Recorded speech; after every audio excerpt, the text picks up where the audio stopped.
जय हिंद साथियों, डिस्कस करेंगे 28 जुलाई 2025 के डेली करंट अफेयर्स के टॉप क्वेश्चंस। जुलाई 2025 में हेनले पासपोर्ट इंडेक्स में इंडिया की रैंक कितनी आ गई है? तो इंडिया की रैंक हो गई है 77th। इससे पहले ये रैंक थी 85th जनवरी 2025 में। इस एडिशन को रिलीज किया गया है जुलाई 22 2025 को हेनले एंड पार्टनर्स द्वारा। वीजा फ्री एक्सेस अब इंडियंस को मिलेगा 59 डेस्टिनेशंस में। भारत के किस राज्य ने कृषि समृद्धि नाम की स्कीम लॉन्च की है? तो ये राज्य है महाराष्ट्र, जहां पे 23 जुलाई 2025 को लॉन्च किया गया है किसानों के वेलफेयर के लिए कृषि समृद्धि स्कीम। इसका ड्यूरेशन होगा 5 साल का। जुलाई 2025 में रवांडा के प्राइम मिनिस्टर के पद पे किसको नियुक्त किया गया है? तो जस्टिन सेंगमुआ को नियुक्त किया गया है रवांडा के नए प्राइम मिनिस्टर के पद पे। ये जगह लेंगे एडवर्ड जिरांटे की। इनको अपॉइंट किया गया है 24 जुलाई 2025 को।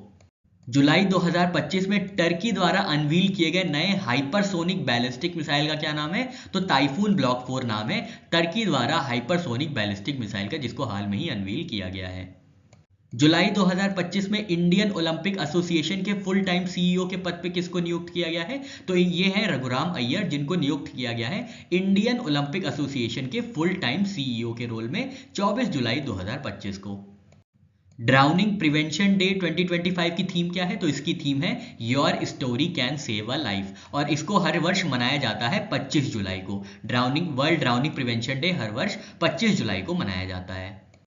मणिपुर में प्रेसिडेंट रूल किस डेट तक के लिए एक्सटेंड कर दिया गया है? तो 13 फरवरी 2026 तक के लिए एक्सटेंड कर दिया गया है। इसकी जानकारी दी गई है 25 जुलाई 2025 को। और लगाया कब गया था? तो 13 फरवरी 2025 को लगाया गया था आर्टिकल 356 का यूज करते हुए। करंट एडमिनिस्ट्रेटर हैं गवर्नर अजय कुमार भल्ला जी। नई कोऑपरेटिव पॉलिसी के अंतर्गत कितनी प्राइमरी एग्रीकल्चर क्रेडिट सोसाइटीज को स्टैब्लिश करने का टारगेट रखा गया है? तो 2 lakh primary agriculture credit societies को स्टैब्लिश करने का टारगेट रखा गया है नई कोऑपरेटिव पॉलिसी के अंदर। कब तक? बाय फरवरी 2026 तक। इसको लॉन्च किया गया था। नई कोऑपरेटिव पॉलिसी को लॉन्च किया गया है यूनियन मिनिस्टर अमित शाह जी द्वारा। और इसमें एक मिशन है कि हर गांव में कम से कम एक कोऑपरेटिव होना चाहिए। पॉलिसी का ड्यूरेशन क्या है? तो 2025 से 2045 तक, मतलब अगले 20 वर्षों के लिए ये पॉलिसी काम करेगी।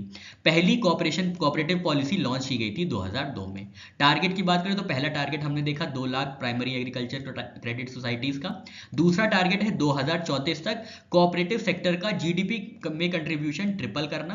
और की टारगेट थर्ड है कोऑपरेटिव सोसाइटीज को इंक्रीज करना बाय 30% फ्रॉम 8.3 लाख। तो 8.3 लाख से इंक्रीज करके 30% तक बढ़ाना।